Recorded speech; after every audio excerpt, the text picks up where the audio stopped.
A'udzu billahi minasyaitonir rajim. Bismillahirrahmanirrahim. Bismillahi wa bihamdihi. Assalamualaikum warahmatullahi taala wabarakatuh. Alhamdulillah ghafiriz dzambi wa qabilit taubi syadidil iqabi dzit tauli la ilaha illa huwa ilaihil masir. Wassalatu wassalamu ala asyrafil anbiya'i wal mursalin sayyidina Muhammad wa ala alihi wa sahbihi ajma'in.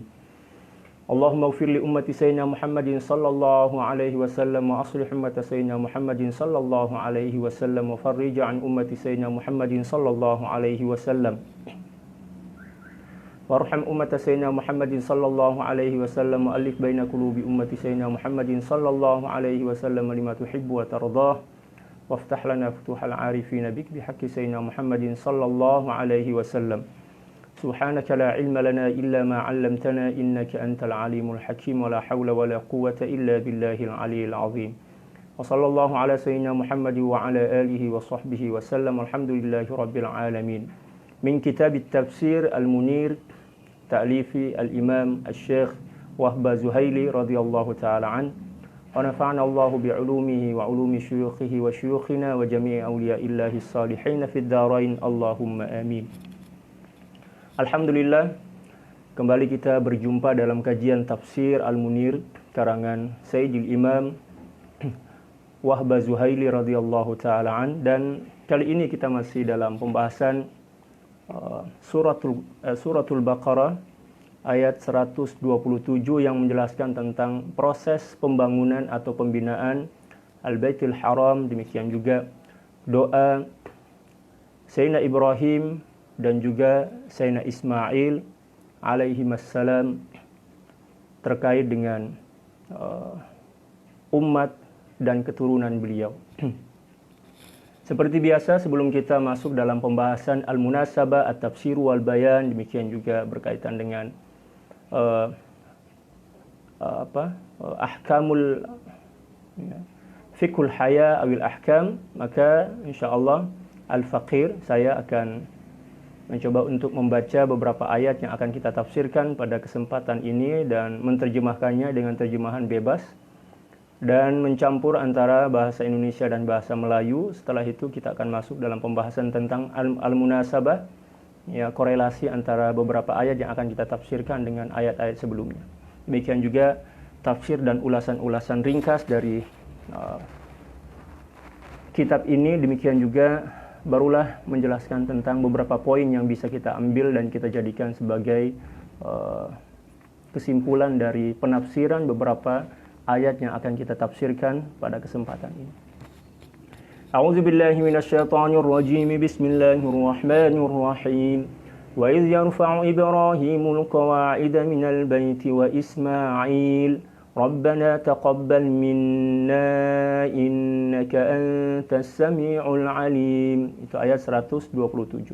Dan ingatlah ketika Nabi Ibrahim meninggikan atau membangun, ya, merenovasi lah istilah kita, dasar-dasar Baitullah bersama Nabi Ismail. Mereka seraya berdoa kepada Allah Subhanahu wa taala, "Wahai Allah, ya Allah, Tuhan kami, terimalah daripada kami amal kami. Sesungguhnya Engkaulah yang Maha mendengar lagi Maha mengetahui."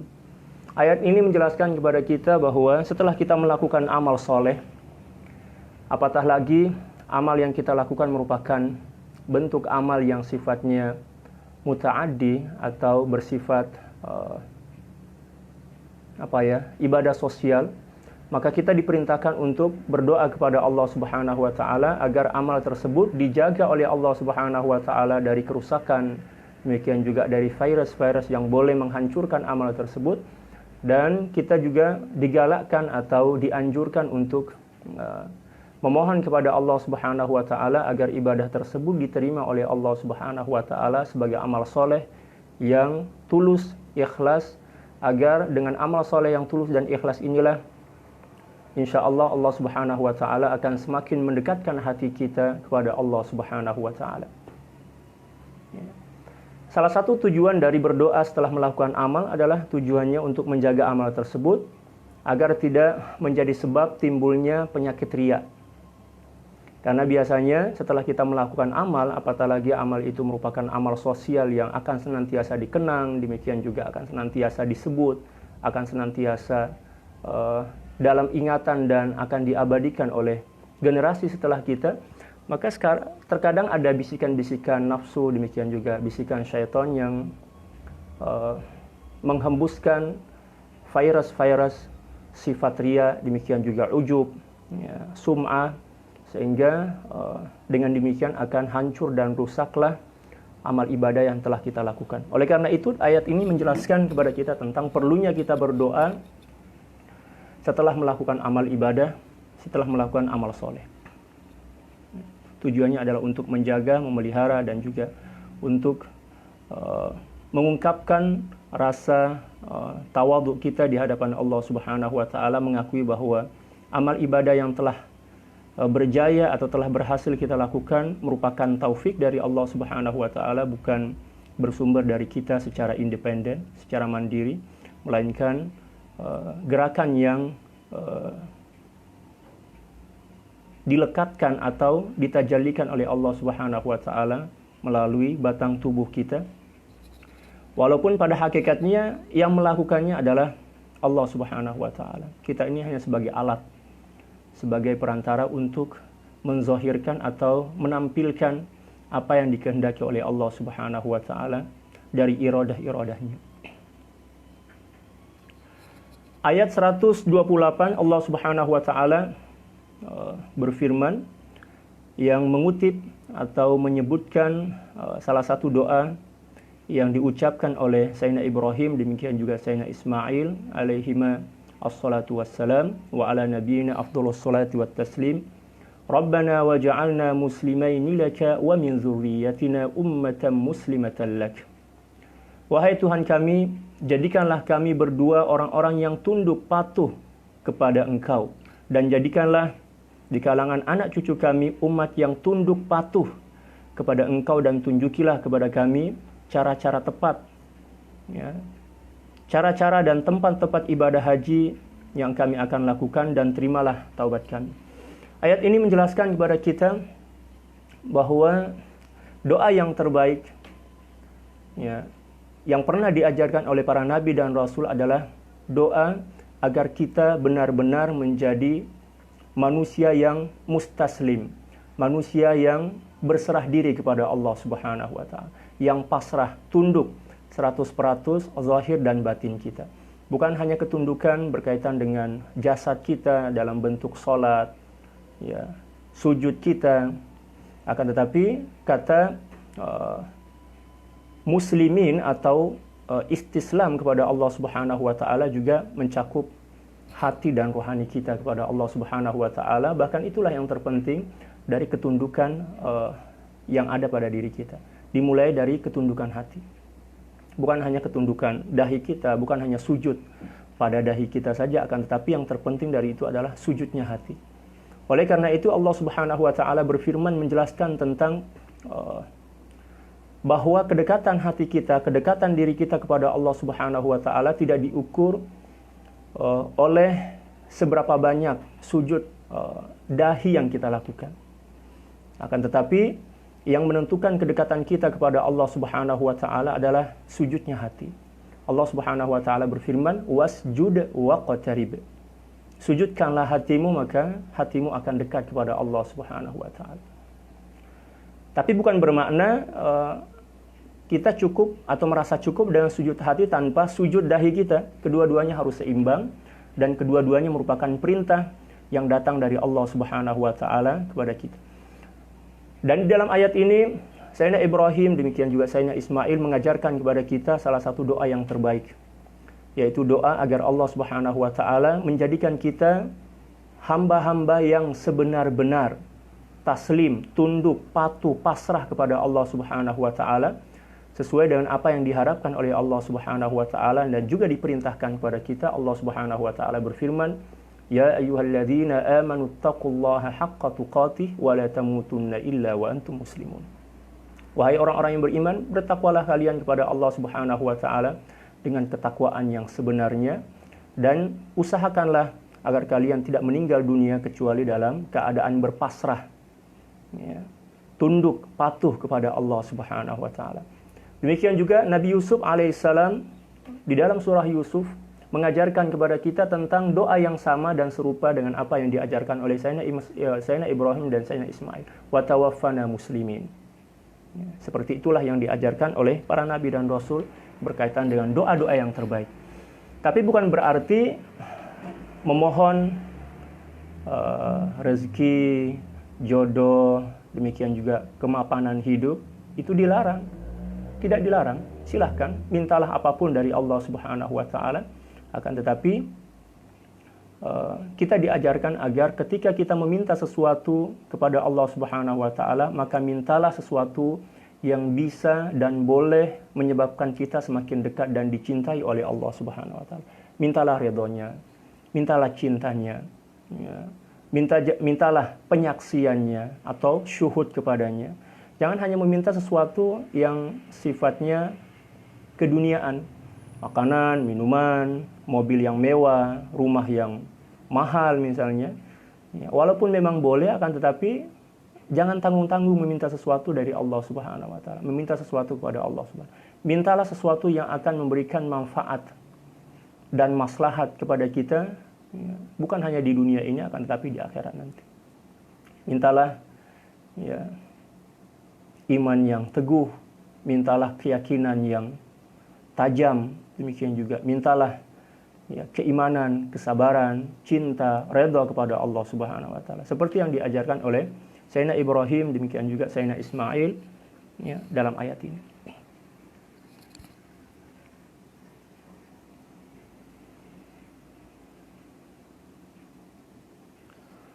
Innaka antat tawwabur rahim. Ya. Wa arina manasikana wa tub 'alaina innaka antat tawwabur rahim. Dan tunjukkanlah kepada kami cara-cara dan tempat-tempat melaksanakan atau melakukan ibadah haji, ya, dan terimalah taubat kami. Dalam ayat ini Sayyidina Ibrahim juga mengajarkan kepada kita untuk senantiasa meminta bimbingan dan pendampingan dari Allah Subhanahu wa taala dalam menunaikan perintah-perintah syariat. Manasikana ini sebagai contoh bukan hanya manasik haji, akan tetapi juga terkait dengan ibadah-ibadah yang lain seperti sholat, puasa, demikian juga ibadah-ibadah yang telah kita ketahui dari ya, hadis-hadis baginda Rasulullah SAW. Kita diajarkan untuk senantiasa meminta bimbingan dari Allah Subhanahu wa taala agar ketika kita menunaikan perintah-perintah syariat, maka kita bukan hanya menunaikannya sesuai dengan aturan syariat, akan tapi kita juga meminta agar Allah Subhanahu wa taala membimbing kita agar penunaian nilai-nilai syariat itu kita lakukan dengan cara yang paling sempurna, cara yang paling afdal. Ya, sehingga dengan demikian kita tergolong sebagai orang-orang yang mempunyai cahaya Al-Furqan dalam hati kita. Seperti yang telah dijelaskan oleh Allah Subhanahu wa taala dalam Al-Qur'an, dalam surat Al-A'raf, Allah Subhanahu wa taala berfirman, "Ya ayyuhalladzina amanu in tattaqullaha yaj'al lakum furqana wa yukaffiru 'ankum sayyi'atikum wa yaghfir lakum dzunubakum wa yaghfir lakum." Wahai orang-orang yang beriman, in tattaqullah, apabila kalian bertakwa kepada Allah, takut kepada Allah, yaj'al lakum furqana, maka dia akan mempersembahkan, akan membingkiskan kepadamu furqan. Furqan merupakan cahaya yang dengan cahaya tersebut seorang hamba akan mampu untuk membedakan mana yang terbaik dari hal-hal yang baik, perkara-perkara yang baik. Bukan hanya memilih atau membedakan antara hak dan batil, akan tetapi juga mampu membedakan dan mengamalkan sesuatu yang terbaik dari seluruh yang terbaik, seluruh yang baik, yang diistilahkan dengan Nurul Furqan, cahaya Furqan. Dan di sini juga Sayyidina Ibrahim, demikian juga Sayyidina Ismail alaihimassalam meminta agar Allah Subhanahu wa taala menerima taubat beliau. Seperti yang pernah saya jelaskan pada beberapa pertemuan sebelum ini, bahwa sesuatu yang diminta oleh para nabi dan rasul atau sesuatu yang dilakukan oleh para nabi dan rasul, terutama berkaitan dengan permohonan taubat misalnya, taufik, hidayah, demikian juga perintah untuk bersabar, untuk istiqamah, demikian juga perintah-perintah yang lain, sebenarnya pada dasarnya bukanlah merupakan perintah yang ditaujihkan, yang diarahkan kepada para nabi dan rasul.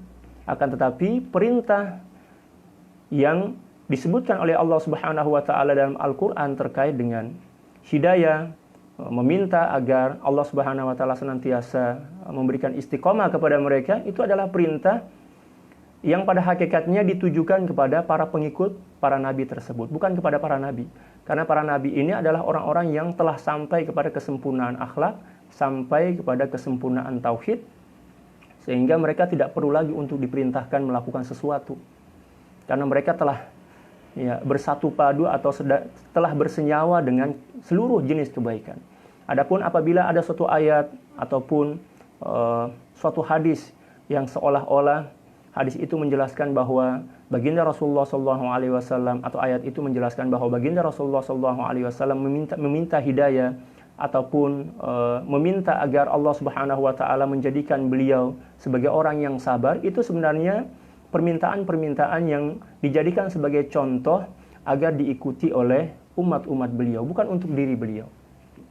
Contoh misalnya di sini, Sayyidina Ibrahim dan Sayyidina Ismail berdoa, wa tuba alaina, ya Allah, ampunilah dosa-dosa kami, terimalah taubat kami.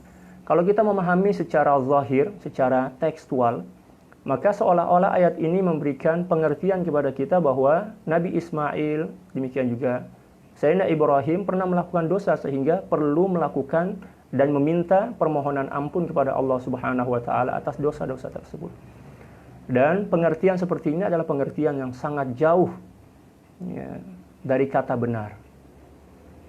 Sangat jauh dari akidah kita ahli sunnah wal jamaah. Karena dalam satu konsep akidah kita ahli sunnah wal jamaah, seluruh para nabi dan rasul mendapatkan ismah dari Allah Subhanahu wa taala, dipelihara oleh Allah Subhanahu wa taala dari kesalahan, dari dosa, demikian juga sifat-sifat buruk sekecil apapun. Nah, ketika mereka memohon pengampunan, memohon taubat kepada Allah Subhanahu wa taala, memohon istiqamah, demikian juga memohon sabar kepada Allah Subhanahu wa taala, sebenarnya yang dimohon ada yang beliau minta itu bukan untuk diri beliau, akan tetapi untuk umat-umat beliau. Ya, karena beliau tidak perlu meminta dan bertaubat kepada Allah karena beliau tidak pernah melakukan dosa. Itu pendapat para ulama. Innaka antat tawwabur rahim, sesungguhnya engkau wahai Allah Subhanahu wa taala adalah zat yang maha penerima taubat dan juga maha penyayang. Ayat 129 Allah Subhanahu wa taala berfirman, Rabbana wa ba'ath fihim rasulan minhum yatlu 'alaihim ayatika wa yu'allimuhumul kitaba wal hikmata wa yuzakkihim innaka antal azizul hakim. Wahai Tuhan kami, utuslah kepada mereka seorang rasul dari kalangan mereka. Yang dimaksud di sini adalah kalangan orang Arab. Ya. Yang akan membacakan kepada mereka ayat-ayat-Mu dan mengajarkan kepada mereka Alkitab, ya, yaitu Al-Quran, dan juga Al-Hikmah, Sunnah, ya, serta mensucikan jiwa dan jasmani mereka, tazkiyah. Ya, dan tazkiyah inilah yang pada akhirnya berubah nama menjadi ilmu tasawuf, ya, ilmu akhlak. Ya, seluruh rangkaian dari ajaran tasawuf adalah ajaran tentang akhlak. Ya. At-tasawufu kulluhu akhlak, faman zada 'alaika bil akhlak faqad zada 'alaika bit tasawuf atau kama qala.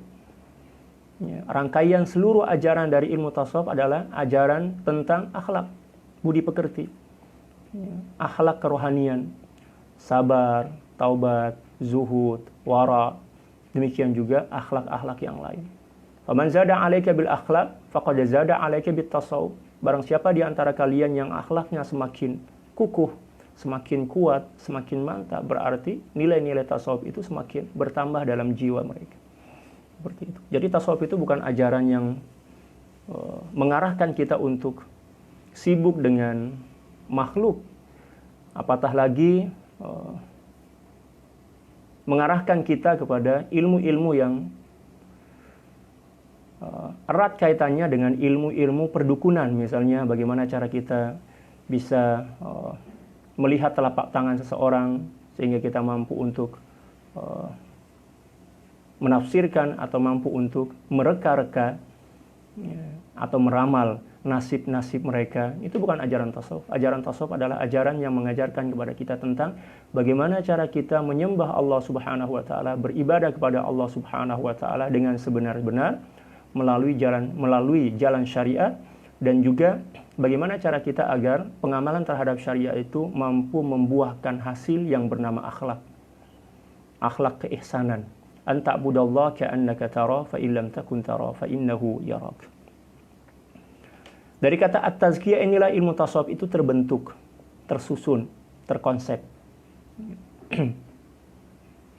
Sesungguhnya engkaulah yang maha perkasa dan juga maha bijaksana. Itulah terjemahan dari 3 ayat, mulai dari ayat 127, 128, dan 129. Oke, selanjutnya kita akan masuk dalam pembahasan tentang al-munasabah atau korelasi.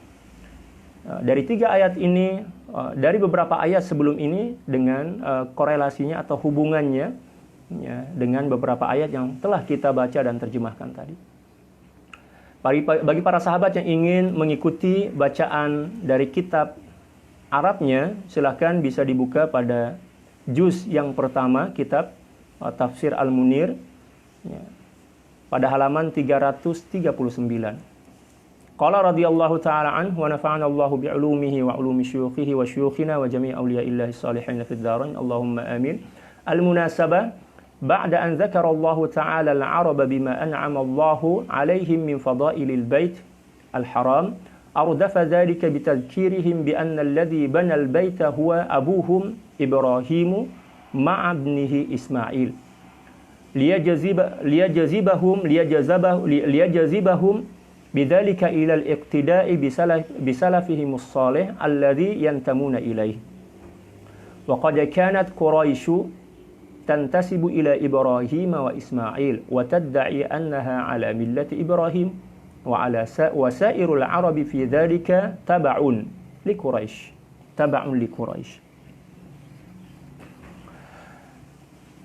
Penjelasan secara ringkas terkait dengan al-munasabah atau korelasi antara beberapa ayat atau ayat-ayat sebelum dari ayat yang telah kita bacakan tadi adalah beliau mengatakan sesungguhnya setelah Allah Subhanahu wa taala mengingatkan orang-orang Arab tentang beberapa nikmat, kelebihan yang telah Allah Subhanahu wa taala lekatkan pada Baitul Haram yang Allah Subhanahu wa taala karuniakan kepada mereka, maka Allah Subhanahu wa taala kembali mengingatkan mereka bahwa yang membangun dan merenovasi betul Baitul Haram merupakan kakek mereka, datuk mereka, ialah Nabi Ibrahim alaihissalam, demikian juga bersama anak beliau yang bernama Nabi Ismail. Jadi dari Nabi Ismail inilah baginda Rasulullah SAW akan bersambung nasabnya kepada Sayyidina Ibrahim alaihissalam. Adapun dari Nabi Ishak, maka itulah nasab keturunan Bani Israel.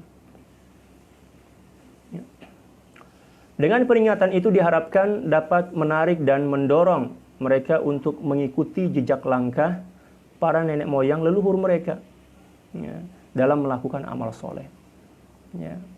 Oleh karena itu mengingatkan atau mengingat atau memperingati jasa-jasa para leluhur itu hukumnya sunnah. Kalau kita di Indonesia kan telah menjadi tradisi tahunan kan, yang diistilahkan dengan haul. Ulang tahun lah istilah kita. Kita mengenang ayah kita, mengenang ibu kita, mengenang nabi kita. Yang kalau dalam istilah kita kan Maulidir Rasul, istilah kita di Malaysia. Perayaan Maulidir Rasul. Perayaan Maulidan lah istilah kita. Mengenang, mengingat kembali sosok baginda Rasulullah SAW sebagai tauladan kita, sebagai uswatun hasanah kita, dan hukumnya sunnah. Allah Subhanahu wa taala berfirman, wa dzakkirhum bi ayyamillah. Dan peringatkanlah mereka tentang hari-hari besar Allah Subhanahu wa taala. Dan satu di antara hari-hari besar Allah Subhanahu wa taala adalah kelahiran baginda Rasulullah sallallahu alaihi wasallam, kelahiran seorang ulama. Itu perlu kita kenang. Tujuannya agar kita kembali mengingat jasa-jasa mereka, mengingat kebaikan-kebaikan mereka, sehingga menjadi motivasi bagi kita untuk berpacu, untuk bergerak ke depan, mencontohi mereka dalam melakukan amal soleh. Dan peringatan Maulidir Rasul atau haul tahunan misalnya, itu adalah sesuatu yang hukumnya mubah atau hukumnya sunnah lah. Bukan perkara atau bukan sesuatu yang hukumnya haram. Ya, masa sih kita mengingat seseorang, mengingat jasa orang lain kok dihukum haram begitu atau bid'ah? Apalagi lebih ekstrim dari itu, syirik. Loh, kita mengenang seseorang, masa syirik sih? Nggak mungkin kan? Kita mengingat istri kita, nggak syirik. Tapi mengingat para ulama, dianggap syirik. Mengenang jasa-jasa kekasih kita, nggak dianggap syirik. Mengenang kebaikan-kebaikan anak kita, nggak dianggap syirik. Tetapi giliran kita mengenang kebaikan baginda Rasulullah, para ulama, para aulia, kenapa? Ya, ada di antara kita yang menganggap itu sesuatu yang bid'ah, dan bahkan lebih ekstrim dari itu, mereka menuduh bahwa itu merupakan perbuatan orang-orang majusi, ya, orang-orang yang tidak paham tentang agama, dan mereka anggap sebagai penyembahan atau kesyirikan. Na'udzubillah tsumma na'udzubillahi min dzalik. Oleh karena itu, para ulama mengajarkan kepada kita untuk mempelajari agama ini dari ahlinya, dari para ulama. Belajar agama dari ulama. Belajar akhlak dari para aulia, orang-orang soleh. Jangan belajar agama dari internet. Jangan belajar agama dari Facebook. Jangan belajar agama cukup sebatas melihat video-video yang ada dalam YouTube. Tidak cukup. Datang, berjumpa, bersemuka, face to face dengan para ulama. Agar ilmu dan keberkahan itu masuk, mengalir, dan menyusup dalam jiwa kita. Sehingga akan menimbulkan perubahan dalam akhlak dan tingkah laku kita. Allah Subhanahu wa ta'ala berfirman, "Fas'alu ahla dzikri in kuntum la ta'lamun." Bertanyalah kepada ahli zikir, ahli ilmu, ahli akhlak, bila mana kalian tidak mengetahui tentang ilmu dan akhlak. Kita harus adil dalam memahami sesuatu. Selanjutnya, setelah kita belum habis ya tentang al-munasabah. Ya. Allah Subhanahu wa taala mengingatkan mereka kembali bahwa yang membangun atau membina Al-Baitul Haram merupakan nenek moyang mereka, yaitu Sayyidina Ibrahim dan Sayyidina Ismail alaihissalam. Orang-orang Quraisy memang menghubungkan keturunan mereka dengan Nabi Ibrahim serta Nabi Ismail. Seluruh orang Arab mengakui bahwa mereka adalah keturunan Nabi Ibrahim melalui jalur Nabi Ismail. Ya. Itu pengakuan mereka, dakwaan mereka. Istilah kita dakwaan dalam bahasa Melayu. Oleh sebab itu, seolah-olah ayat ini mengajarkan kepada kita dan mereka, kalau seandainya kalian mengaku sebagai keturunan orang Arab yang nasabnya bersambung kepada Nabi Ibrahim melalui Nabi Ismail, ya, ikutilah jejak langkah nenek moyang kalian. Ya. Mentauhidkan Allah Subhanahu wa taala, menyembah Allah Subhanahu wa taala, menjaga akhlak. Demikian juga menunaikan perintah-perintah Allah Subhanahu wa taala dan menjauhkan diri dari apapun yang dilarang oleh Allah Subhanahu wa taala, seperti yang telah dilakukan oleh nenek moyang kalian. Seperti itu. Ya. Bahkan mereka mengakui atau mendakwakan diri mereka adalah para pengikut Nabi Ibrahim, bukan hanya sebatas sebagai keturunan Nabi Ibrahim, akan tetapi mereka juga mengaku sebagai pengikut agama Nabi Ibrahim alaihissalam. Manakala bangsa Arab yang lain adalah para pengikut orang-orang Quraisy. Jadi orang Quraisy ini kan merupakan ketua persukuan lah. Jadi seluruh suku atau bangsa, istilah dalam bahasa Indonesia suku, adapun dalam bahasa Melayu bangsa, kaum yang ada di Jazirah Arab, pengetua mereka adalah orang-orang Quraisy, suku Quraisy atau bangsa Quraisy. Selanjutnya at-tafsir wal bayan. Wadhkur ya Muhammadu liqaumika Wadhkur ya Muhammadu liqaumika waqta an bana Ibrahim wa ibnuhu Ismailu qawa'idal baiti wa asasahu wal fadilatu fi kauni al-banna'a apa dia? Al-banna'aini nabiyaini wa fi takhsisihi lil ibadati wasata biladin wa thaniyah la fi afdaliyati ahjarihi wa la mawqi'ihi wa la bi annahu nazala minas sama wa ja'ala وجعل التوجه إليه توجها أو وجعل التوجه إليه توجها إلى الله تعالى الذي لا يحده مكان ولا تحصره جهة وعد استسلام الحجر الأسود تعبديا كاستقبال الكعبة في الصلاة فلا مزية له في ذاته بل هو كسائر الأحجار بدليل عمر رضي الله تعالى عن ابن الخطاب رضي الله تعالى عن عند استسلامه قال أما والله إني أعلم أنك حجر لا تضر ولا تنفع ولولا أني رأيت رسول الله صلى الله عليه وسلم قبلك ما قبلتك ثم دنا فقبله. Para hadirin dan para sahabat sekalian, kita akan masuk dalam pembahasan tentang penafsiran ketiga ayat yang telah kita baca tadi. Ayat 127, 128, dan 129. Beliau berkata, beliau di sini yang dimaksud adalah Sayyidi Profesor Dr. Wahbah Zuhaili. Beliau menafsirkan ketiga ayat tadi dengan memulai dengan mengatakan, wahai Nabi Muhammad SAW, berikanlah peringatan kepada kaummu ketika Nabi Ibrahim alaihissalam bersama anaknya, yaitu Nabi Ismail, membangun atau membina dasar atau asas dari bangunan Baitul Haram, Baitullah. Nah, di sini seolah-olah Allah Subhanahu wa taala mengajak mereka untuk mengenang jasa baik nenek moyang mereka. Mereka diperintahkan untuk mengingat kembali jasa-jasa baik mereka. Kelebihannya adalah karena kedua orang yang membangunnya adalah dua orang nabi.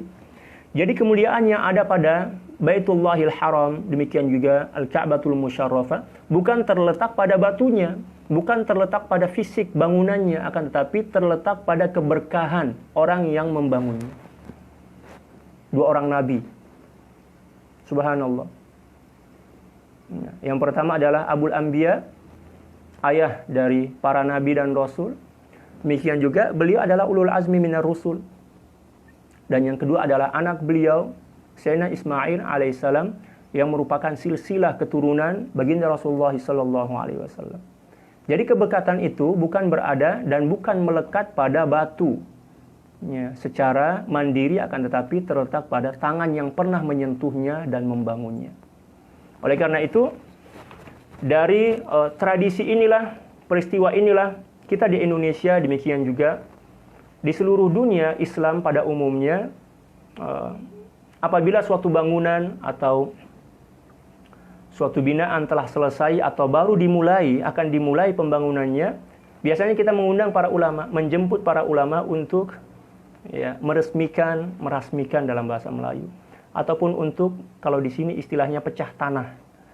Pecah tanah itu kalau istilah kita peletakan batu pertama. Istilah dalam bahasa Indonesia peletakan batu pertama. Kalau istilah dalam bahasa Melayu itu pecah tanah, pecah tapak, pecah tanah lah, tempat pembangunan pondok, sama ada pondok, masjid, surau, demikian juga tempat-tempat ibadah yang lain. Maka disunahkan kita menjemput para ulama, para aulia untuk mengambil keberkatan dari tangan mereka. Dan itu telah dibuktikan oleh Allah Subhanahu wa taala dan juga telah diajarkan, bahkan diperintahkan oleh Allah Subhanahu wa taala melalui peristiwa renovasi atau pembangunan kembali Masjidil Haram, demikian juga Al-Ka'batul Musyarrafah. Jadi kalau ada orang yang sewot, ada orang yang bising lah istilah dalam bahasa Melayu, ketika berlakunya perasmian pembinaan suatu pondok semisal, ataupun masjid, sama ada surau masjid, demikian juga pondok, maka itu adalah orang yang boleh dipastikan bahwa dia adalah seorang yang kurang pengetahuan agama, kurang membaca.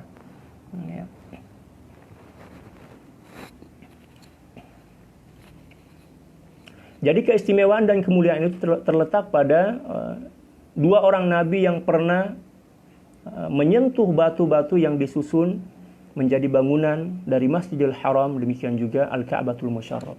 Bukan terletak pada batunya, batu itu sama saja. Dari jenis dan dari manapun batunya sama.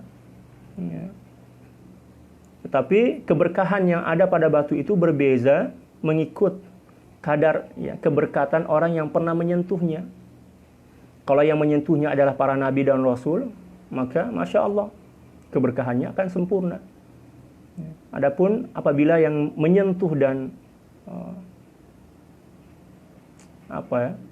memegangnya, yang pernah memegangnya adalah orang biasa, ya kualitas batunya ya sama. Coba kita lihat peninggalan baginda Rasulullah SAW. Sama ada pedang, demikian juga kibrit. Kibrit itu ceret lah istilah kita. Ceret beliau, demikian juga kuku beliau, sendal beliau, semuanya diabadikan oleh umat Islam. Bukan karena harga atau bukan karena sesuatu istimewa yang ada pada benda tersebut secara mandiri, akan tetapi sesuatu itu menjadi istimewa karena orang yang menyentuhnya, orang yang pernah memakainya.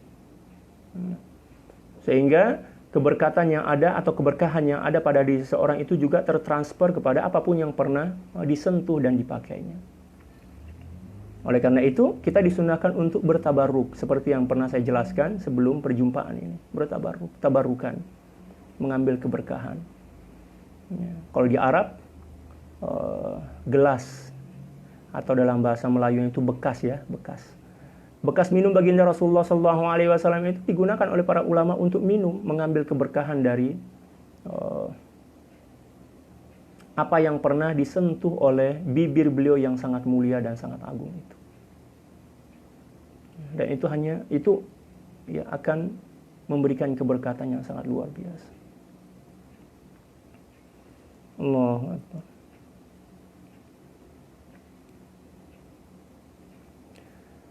Ia dikhususkan menjadi tempat dan pusat ibadah yang terletak di tengah-tengah kawasan atau lokasi para penyembah berhala. Ya, luar biasa Allah Subhanahu wa taala meletakkan Baitul Haram demikian juga Ka'batul Musyarrafah berada di tengah-tengah para penyembah berhala. Dan ini juga mengajarkan kepada kita bahwa ukuran keberhasilan seseorang atau keberjayaan seseorang dalam melakukan dakwah adalah ketika dia mampu untuk menghadirkan nilai-nilai ketauhidan dan nilai-nilai keislaman di lokasi atau di kawasan orang-orang yang tidak beriman kepada Allah Subhanahu wa taala. Kalau seandainya ada orang yang mampu menyampaikan dan memperjuangkan dakwah Islam di tengah masyarakat Islam, itu biasa. Orang awam pun bisa melakukannya. Akan tetapi apabila seseorang mampu mengembangkan lembaga pendidikan atau mampu memperjuangkan dan menyebarkan nilai-nilai Islam di hadapan orang-orang kafir, itu yang luar biasa. Dan itu telah dicontohkan oleh Sayyidina Ibrahim dan juga Sayyidina Ismail melalui pembangunan Al-Ka'batul Musyarrafah, demikian juga Al-Baitul Haram, dan selanjutnya diteruskan oleh baginda Rasulullah SAW dan nabi-nabi sebelum beliau. Kelebihan Ka'bah bukanlah karena batu-batunya. Demikian juga bukan karena tempat di mana Ka'bah itu dibangun. Ataupun batu yang diturunkan dari langit, yaitu Hajar Aswad. Tapi para ulama lebih senang menyebutnya bukan Hajar Aswad, tetapi Hajarul As'ad. As'ad bukan Aswad. Tapi biasa kita orang awam menyebutnya Hajar Aswad. Kalau para ulama yang faham tentang adab dan akhlak, mereka tidak mampu untuk menyebut batu itu dengan sebutan Hajarul Aswad, Hajar Aswad, akan tetapi Hajar As'ad. Seperti itu yang kami dengar dari guru-guru kami. Menghadap ke arah Ka'bah dianggap menghadap seolah-olah menghadap kepada Allah Subhanahu wa taala, yang mana Allah Subhanahu wa taala tidak perlu kepada tempat dan waktu. Jadi, kita menghadap Ka'bah ketika kita sholat, itu seolah-olah kita sedang menghadap kepada Allah. Bukan hakikatnya menghadap kepada Allah, karena Allah Subhanahu wa taala tidak bertempat dan tidak perlu kepada masa. Itu sebagai simbol saja. Hanya setakat sebagai simbol saja.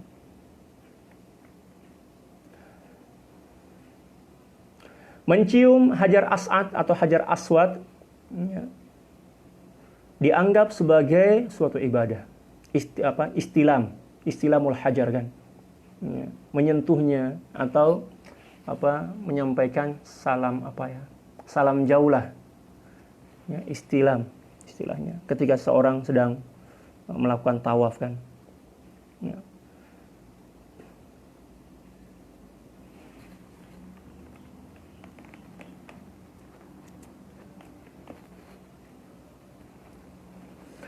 Tidak ada keistimewaan pada zat Ka'bah, demikian juga batu-batu yang ada pada dirinya secara mandiri. Akan tetapi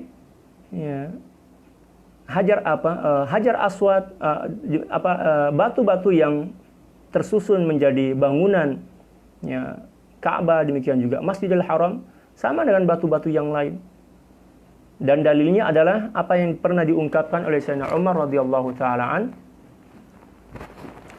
ketika beliau mengatakan, "Ama wallahi inni a'lamu annaka hajarun la tadur wa la tanfa' walaula anni ra'aitu Rasulullah sallallahu alaihi wasallam qabbalaka ma qabbaltuka thumma dana faqabbalahu."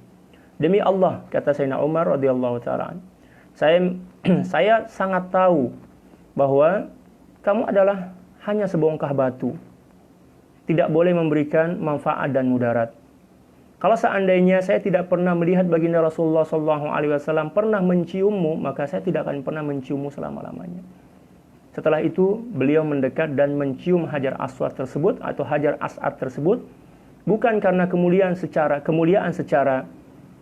mandiri atau secara independen yang ada pada batu tersebut, akan tetapi karena batu itu pernah dicium oleh baginda Rasulullah.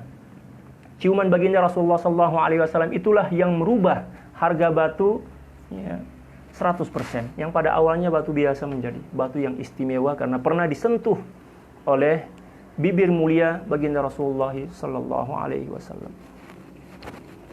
Para sahabat sekalian, selanjutnya kata beliau radhiyallahu ta'ala an, masih pada halaman 340, mohon maaf. Wa fi atna'i qamatil bina'i yad'u Ibrahim wa Ismailu qailaini rabbana innaka antas sami'u li du'aina al-alimu bi niyatina fi jami' a'malina wa la rabbana waj'alna munqadaina min qadaini laka mukhlisaini fil i'tiqadi fala natawajjahu illa ilaik wa la nasta'inu bi ahadin illa bik wa fil amali bi alla naqsuda bi amalina illa maradatika rabbana waj'al min dzurriyyatina jama'atan mukhlisatan lak munqadatan li awamirik liyastamirra al-islamu da'iman fil ajyal rabbana bassirna wa 'arifna umura ibadatina wa mawadhi'a nusukina ay a'mal al-hajj كمواقيت الإحرام وموضع الوقوف بعرفة وموضع الطواف والسعي واقبل توبتنا إنك أنت التواب الرحيم أي كثير التوبة على عبادك بقبولها منهم الرحيم بالتائبين لإنجائهم من العذاب وهذا منهما إرشاد لذريتهم وطلب للتثبت والدوام على الطاعة لا لأنها كان لهما ذنب لأن الأنبياء معصومون وليبينوا للناس بعد معرفة المناسك وبناء البيت أن ذلك الموقف وتلك المواضع مكان التطهر من الذنوب وطلب التوبة رضي الله تعالى عن هذا المفسر. Ketika Nabi Ibrahim, demikian juga Nabi Ismail alaihi wassalam membina bangunan, demikian juga membina dasar atau asas bangunan Ka'bah, mereka sempat berdoa. Sempat-sempatnya berdoa kan. Dan itu merupakan sunnatan hasanah yang dicontohkan oleh para nabi dan rasul kepada kita semua. Saya pernah melihat video, satu video tradisi orang Yaman. Luar biasa orang Yaman. Mereka mencontohi apa yang telah dicontohkan oleh Sayyidina Ibrahim dan Sayyidina Ismail. Sambil membangun masjid, mereka itu sambil mengulang hafalan. Rame-rame lah. Atau sambil berselawat kepada baginda Rasulullah SAW. Demikian juga ada yang bersyair dengan syair-syair pujian kepada Allah, sanjungan kepada baginda Rasulullah SAW. Demikian juga ada yang sambil berzikir, indah sekali. Kalau kita kan tidak. Di Indonesia lah ini kan, ya di Indonesia. Sambil bangun masjid, ya, sambil dangdutan. Na'udzubillah. Gimana mau berkah masjidnya? Itu tidak pernah dicontohkan dan itu adalah bid'ah. Bid'ah sayyi'ah. Yang dicontohkan oleh para nabi dan rasul, diantaranya adalah Sayyidina Ibrahim dan Sayyidina Ismail adalah sambil berdoa, sambil berzikir, tawajuh kepada Allah, membaca salawat, atau bernasyid dengan nasyid-nasyid yang membangkitkan semangat kita untuk beribadah dan mencintai Allah Subhanahu wa taala dan Rasulullah sallallahu alaihi wasallam. Ya. Beliau sambil berdoa sambil membangun atau membina, kerja-kerja bina lah, pembinaan. Wahai Tuhan kami, sesungguhnya Engkau Maha mendengar doa kami, Maha mengetahui niat kami, ya, dalam semua pekerjaan. Wahai Tuhan kami, jadikanlah kami hamba-Mu yang tunduk dan patuh hanya kepadamu, ikhlas dan dalam i'tiqad, sehingga kami tidak melakukan sesuatu melainkan semata-mata karena Engkau. Allahu Akbar. Adapun kita, kebiasaan kita melakukan sesuatu karena adanya maslahat nafsu.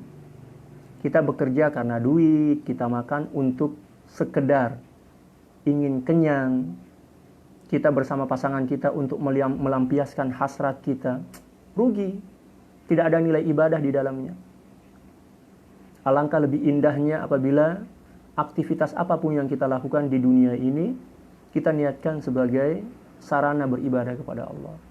Kita makan, kita niatkan agar dengan makan itu, lillahi ta'ala, kita berniat lillahi ta'ala, agar dengan makan itu kita mendapatkan kekuatan untuk menyembah Allah, beribadah, taat kepada Allah. Demikian juga ketika kita bersama istri dan suami kita, kita niatkan sebagai upaya untuk memperbanyak litaksiri ummati sayyidina Rasulullah sallallahu alaihi wasallam, ya, untuk memperbanyak jumlah umat baginda Rasulullah sallallahu alaihi wasallam. Karena itu boleh atau bisa membahagiakan hati baginda Rasulullah sallallahu alaihi wasallam. Demikian juga aktivitas yang lainnya. Dan niatlah yang sangat berperan di dalamnya. Innamal a'malu binniyat wa innamal likulli imri'in ma nawa. Faman kanat hijratuhu ila Allahi wa rasulihi fa hijratuhu ila Allahi wa rasulihi. Atau kama qala sallallahu alaihi wasallam. Kami tidak meminta pertolongan kepada sesiapapun selain hanya kepada Engkau juga. Ya. Ini ajaran-ajaran tauhid. Meminta hanya kepada Allah, beribadah hanya kepada Allah, melakukan sesuatu karena Allah, dengan aturan Allah, tujuannya adalah Allah, semuanya Allah. Ya, semuanya Allah. Kalau kami bekerja, kami hanya mengharapkan keridhaan-Mu. Tujuan bekerja kita adalah imtisalul awamir, menunaikan perintah Allah, untuk bekerja dan untuk mengharapkan ridha Allah. Adapun kalau seandainya kita bekerja hanya bertujuan untuk mendapatkan gaji, mendapatkan dunia, maka kita akan berulang-ulang kali mengalami kekecewaan.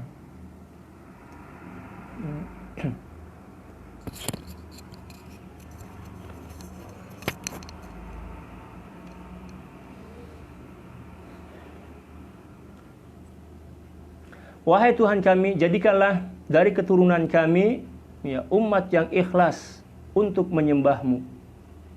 Ya, ini salah satu doa yang diajarkan oleh Sayyidina Ibrahim dan Sayyidina Ismail kepada kita. Banyak-banyak mendoakan anak. Jangan hanya marahin terus anak kita. Berharap agar anak kita menjadi orang baik, tapi kita tidak pernah mencontohkan kebaikan, atau kita tidak pernah mendoakan mereka dengan doa-doa yang baik. Bagaimana mereka bisa atau boleh menjadi orang yang baik? Ya. Menjadi orang baik itu berproses, melalui proses. Usaha, doa, harapan, contoh, seperti itu. Jangan membiasakan mendidik anak itu dengan suara melengking. Tapi cobalah mendidik anak itu dengan kasih sayang, lemah lembut. Dengan mencontohkan nilai-nilai kebaikan kepada mereka. Ada jamaah atau beberapa jamaah yang mengadu kepada saya, Ustadz, anak saya keras kepala, nggak bisa diatur, gini, bla bla bla bla. Gimana jalannya Ustadz? Gimana solusinya? Saya bingung juga. Yang bertanya kan orang-orang yang sudah punya cucu, kan, orang yang sudah berpengalaman. Saya hanya menyampaikan saja, walaupun saya pun masih sedang belajar untuk menjadi orang tua yang baik. Sampaikan, ya, untuk merubah karakter seorang anak itu dimulai dari orang tuanya. Ya, contohkanlah nilai kebaikan tanpa perlu melengkingkan suara, mengajaknya untuk melakukan kebaikan. Contohkan aja, insya Allah ya, dia akan menjadi orang yang baik apabila telah kita contohkan nilai-nilai kebaikan. Tunduk dan patuh hanya kepada perintah-Mu ya Allah, agar Islam terus kekal dianut oleh beberapa generasi setelah ini. Wahai Tuhan kami, tunjukkanlah dan ajarkanlah kami cara-cara beribadah dan tempat-tempat manasikul hajj. Penunaian ibadah haji. Yang dimaksud di sini adalah ibadah haji, mencakup ihram, tempat wukuf di Arafah, tempat sa'i, demikian juga tempat tawaf. Dan terimalah taubat kami, sesungguhnya Engkau jugalah Allah Subhanahu wa taala Tuhan yang Maha penerima taubat, lagi Maha mengasihani. Yang dimaksud di sini adalah sangat suka menerima taubat daripada hambanya. Apabila seorang hamba melakukan taubat dan beristighfar kepada Allah, maka Allah Subhanahu wa taala redha. Bahagia, senanglah seperti bahasa kita. Dalam hadis baginda Rasulullah SAW mengumpamakan keridhaan Allah Subhanahu wa taala atau rasa riang gembira Allah Subhanahu wa taala kepada orang yang bertaubat seperti seorang yang sedang melakukan perjalanan di padang pasir yang begitu luas di musim panas terik yang begitu membakar. Lalu tiba-tiba saja binatang tunggangan yang membawa seluruh keperluan dan kebutuhannya hilang.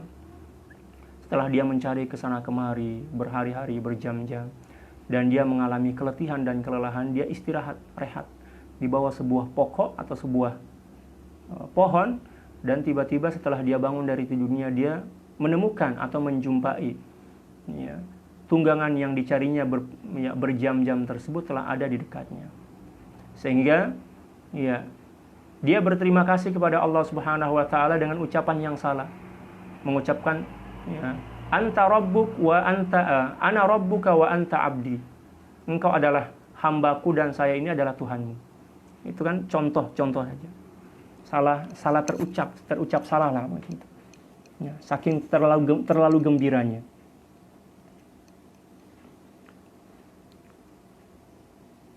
Semua permintaan ini merupakan contoh dan pedoman untuk bimbingan bagi anak cucu beliau. Mereka bahwa suatu permintaan agar keturunan mereka senantiasa teguh dan senantiasa taat kepada Allah Subhanahu wa taala. Bukan disebabkan baginda berdua sudah melakukan atau pernah melakukan dosa. Karena para nabi dan rasul seluruhnya maksum, terbebas dan terpelihara dari dosa-dosa apapun juga. Doa tersebut juga menerangkan kepada manusia bahwa di sanalah lokasi atau tempat ibadah haji. Tempat di mana seorang membersihkan diri dari dosa-dosa dan memohon taubat kepada Allah. Jadi kawasan Masjidil Haram atau Tanah Haram secara umum itu adalah tempat yang sangat berkah dan sangat mustajab bagi siapapun yang memohon sesuatu kepada Allah Subhanahu wa taala. Demikian juga ketika kita bertaubat kepada Allah Subhanahu wa taala, maka di tempat itu berkah tempat itu Allah Subhanahu wa taala akan menerima taubat kita.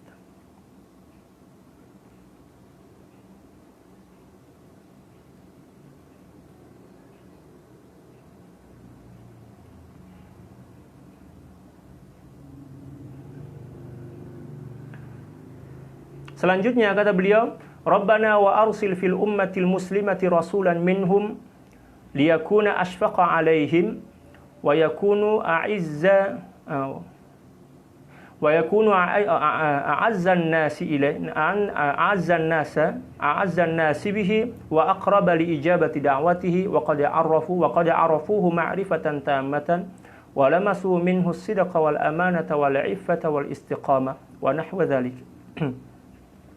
يقرأ عليه آيات دينك المشتملة على إثبات وحدانيتك وعلى الإقناع بالبعث والجزاء ويعلمهم القرآن وأسرار الشريعة ومقاصدها ولا تكمل به نفوسهم من العلوم والمعارف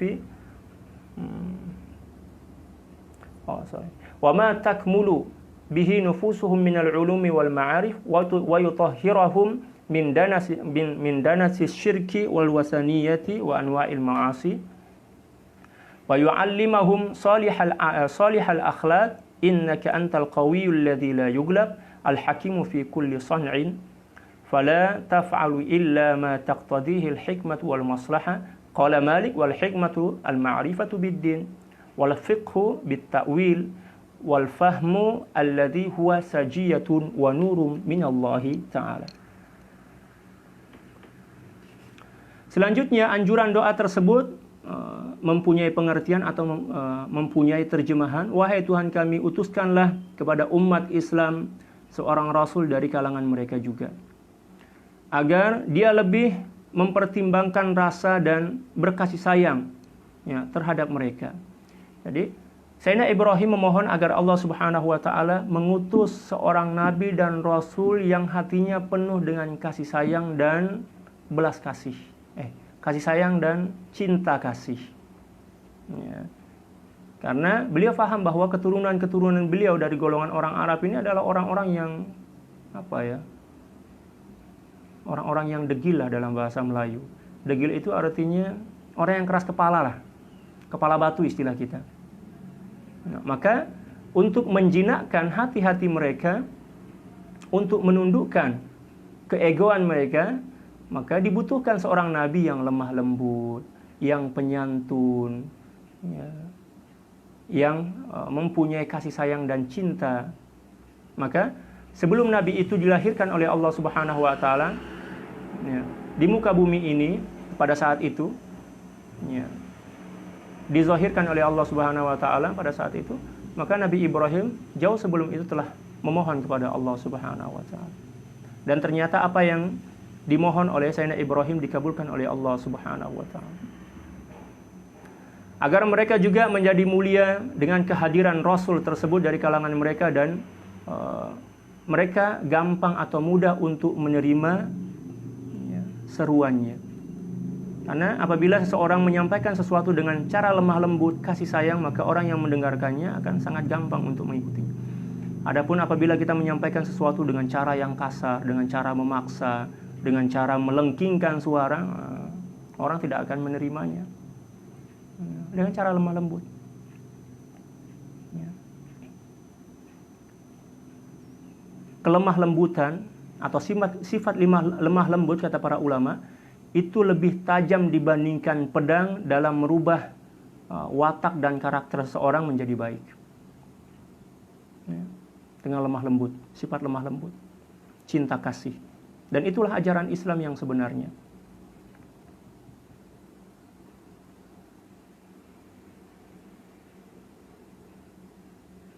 Selanjutnya, sebenarnya mereka telah mengenalinya atau mengenali baginda Rasulullah SAW dengan sangat jelas, mengetahui betapa beliau seorang nabi yang jujur, yang amanah, yang bersih, yang istiqamah, demikian juga mempunyai sifat-sifat yang lain yang merupakan sifat-sifat ya, keterpujian.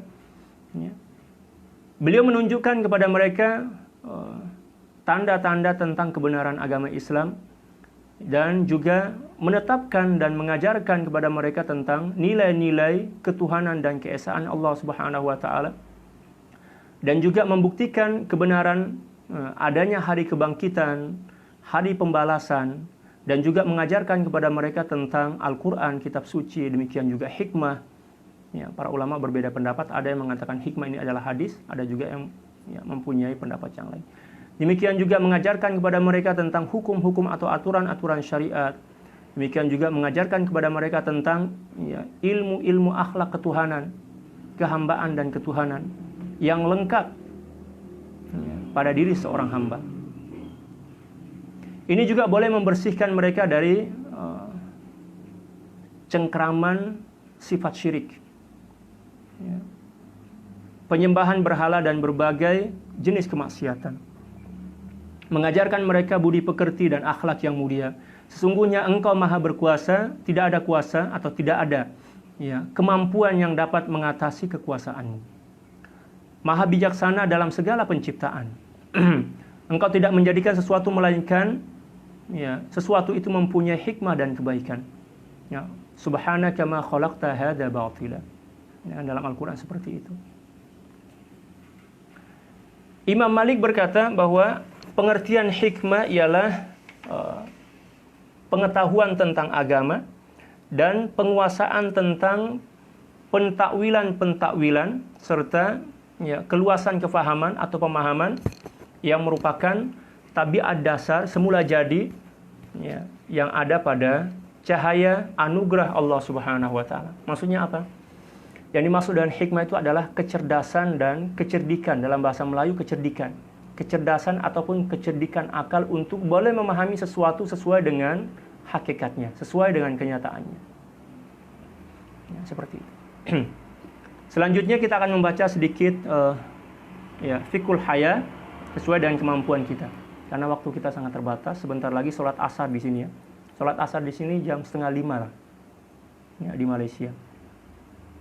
Fiqhul haya awil ahkam fi hadhil ad'iyati ta'limun lana an natluba fi khitami a'malina qabulaha wa an nad'u bi salahi anfusina wa dhurriyyatina liyastamirra al-islamu fi kulli zaman wa yadhhara al-inqiyad wal khudu'u al-khaliqu li khaliqis samawati wal ard as-sama'i wal ard wallahu ta'ala ja'ala al-manasika wa mawaqif al-hajj amkinatan litakhallusi minadz-dzunubi wa talabar rahmati minallah. Wallahu karimun rahim wa qad ajaba Allahu du'a Ibrahim wa ibnahu Ismail fa arsala khatimah atau khatamah boleh. Cara membacanya dua, boleh khatimah, boleh khatamah. Dalam Al-Qur'an juga seperti itu. Ketika kita belajar tentang qiraat kan, qiraat sabah misalnya. Laqad kana lakum fi ma kana Muhammadun aba ahadim min rijalikum walakin Rasulullah wa khataman nabiyyin wa khatiman nabiyyin. Cara membacanya boleh dengan dua cara. Wa khataman nabiyyin atau wa khatiman nabiyyin.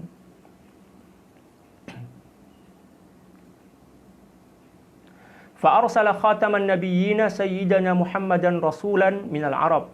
Qala sallallahu alaihi wasallam ana da'watu abi Ibrahim wa bushra akhi Isa ورؤيا أمي وأكرم الله أمة العرب فجعلها بالإسلام خير الأمم وكان لها السعادة والمجد والسلطة في المشارق والمغارب حينا من الزمان وكان منها ومن المسلمين غير العرب رجال هم مفخرة التاريخ في العدل والسياسة والقضاء والعلم والفكر والأدب والحضارة أما بناء الكعبة فكان بالطين والحجارة وظل كذلك إلى أن هدمتها قريش وعادوا بناءها ورفعوها عن الأرض 20 ذراعا وتم وضع الحجر من قبل النبي صلى الله عليه وسلم وهو شاب قبل البعثة لأنهم حكموا أول ما يطلع عليهم فطلع عليهم رسول الله صلى الله عليه وسلم فحكموا ووضع الحجر في ثوب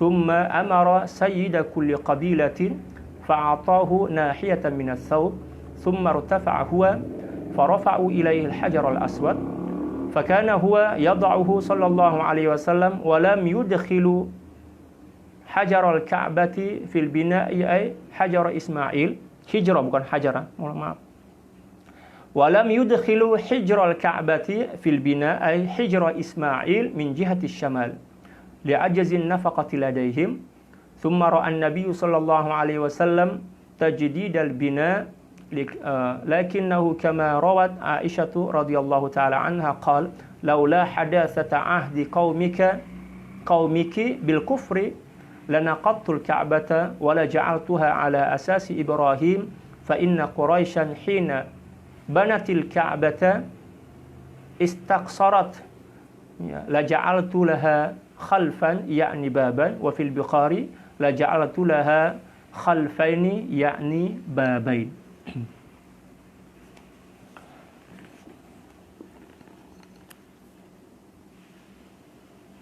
Doa tersebut memberikan pengajaran bahwa kita hendaklah memohon agar Allah Subhanahu wa taala menerima amal ibadah kita setelah kita melakukannya.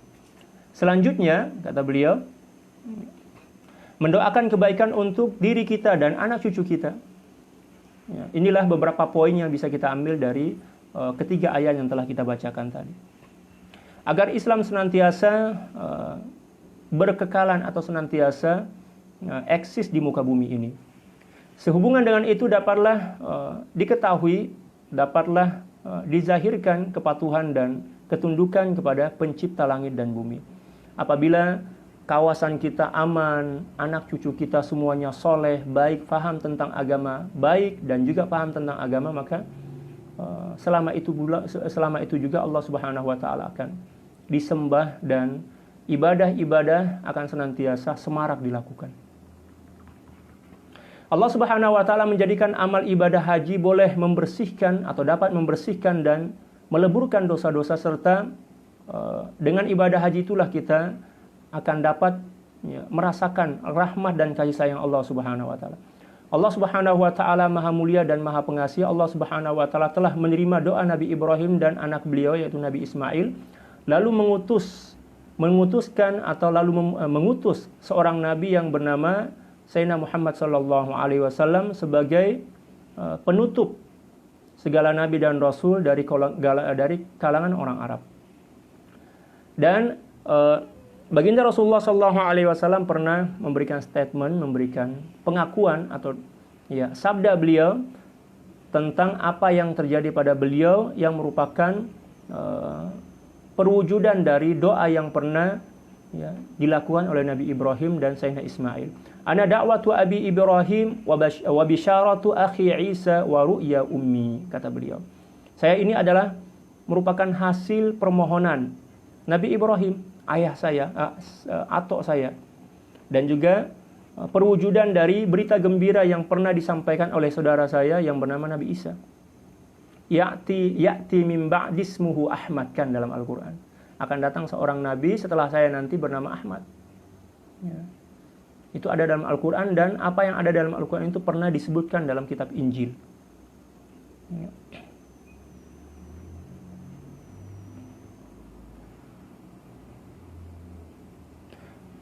Lahir tokoh-tokoh yang menjadi kebanggaan sejarah dari sudut keadilan.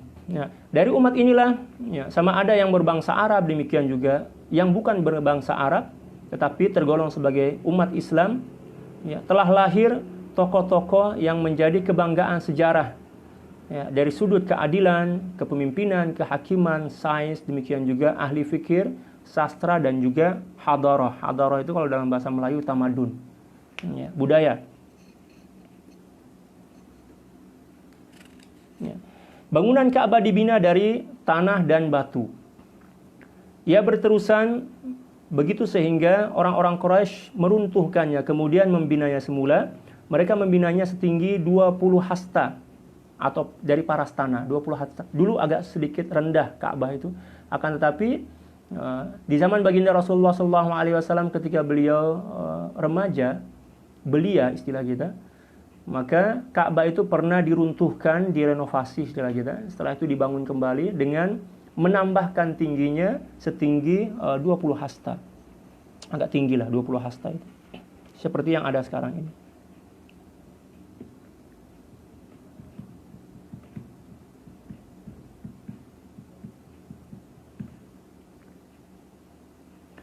Kerja meletakkan Hajar Aswad dikendalikan oleh baginda Rasulullah SAW, sedangkan baginda Rasulullah SAW pada saat itu masih muda dan belum dilantik sebagai seorang nabi.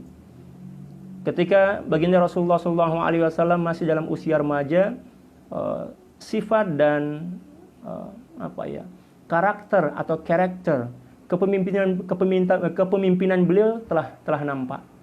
Karena pada saat itu Ya, orang-orang Quraisy, orang-orang Arab begaduh, bertengkar. Siapa yang berhak untuk meletakkan Hajar Aswad ini pada tempatnya dan di mana akan diletakkan? Ya. Bahkan pada saat itu hampir-hampir peperangan terjadi. Baginda Rasulullah SAW datang melerai, ya, dan menasihati mereka, dan ternyata beliaulah yang dipilih untuk meletakkan dan menentukan tempat Hajar Aswad itu diletakkan. Jadi jiwa pemimpin beliau memang sudah kelihatan, telah pun nampak, ya, bermula pada usia beliau yang masih lagi muda.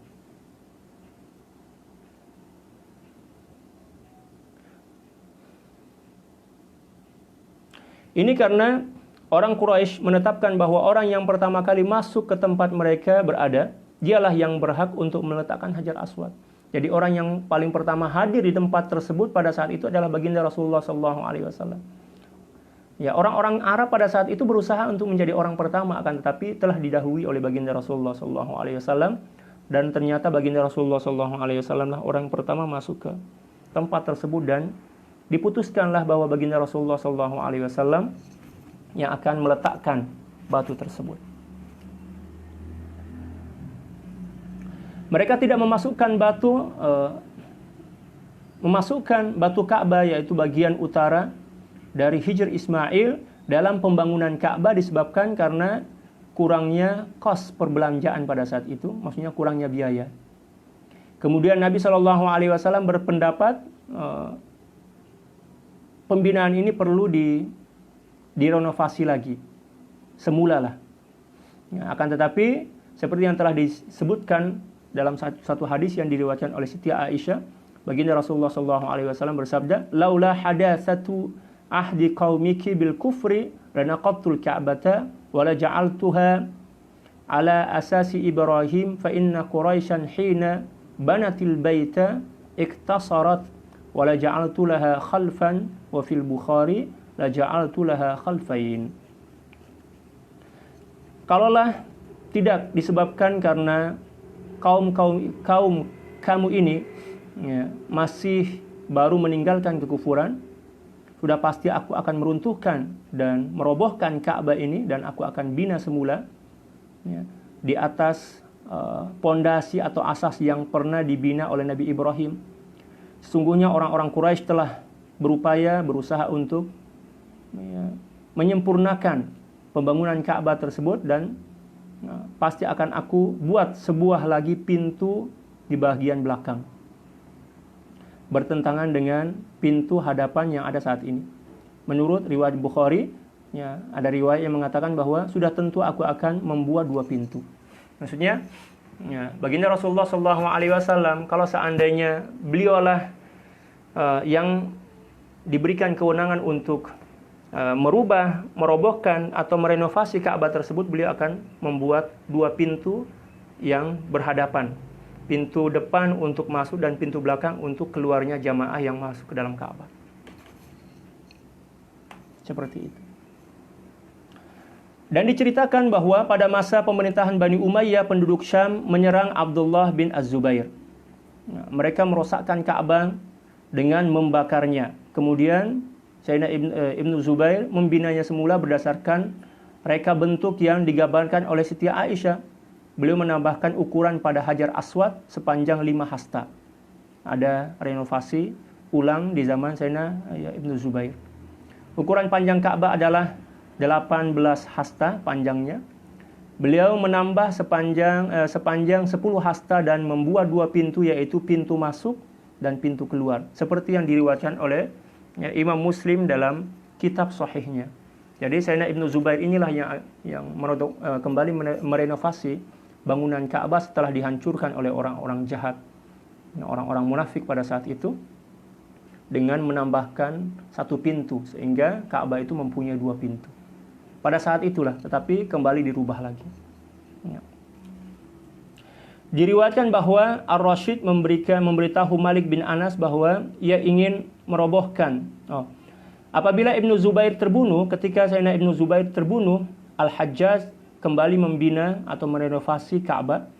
Ya, dia mengembalikan penambahan yang dibuat pada Hajar Aswad pada tempat yang asal.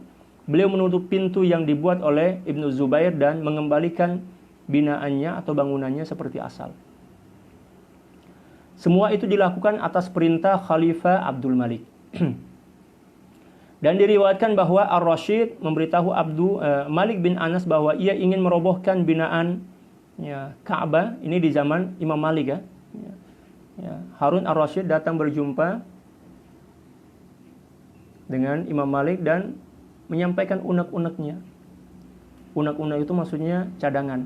Macam mana kalau sekiranya Ka'bah ini kita renovasi, kita ubah suai, istilah dalam bahasa Melayu. Kita robohkan dulu, lepas itu kita bangun semula, bina semula. Apa jawaban daripada Sayyidina Anas bin Malik? Beliau mengatakan,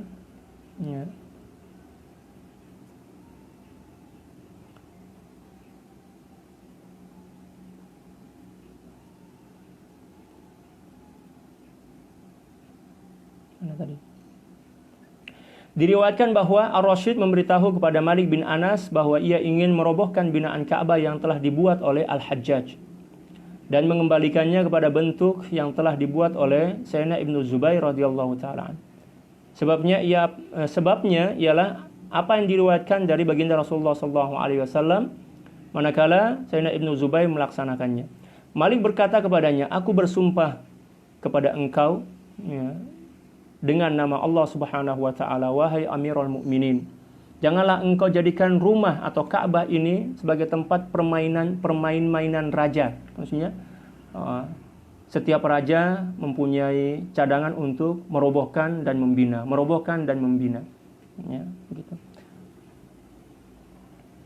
Yang tiada apa yang mereka mahukan melainkan meruntuhkannya kemudian membinanya semula.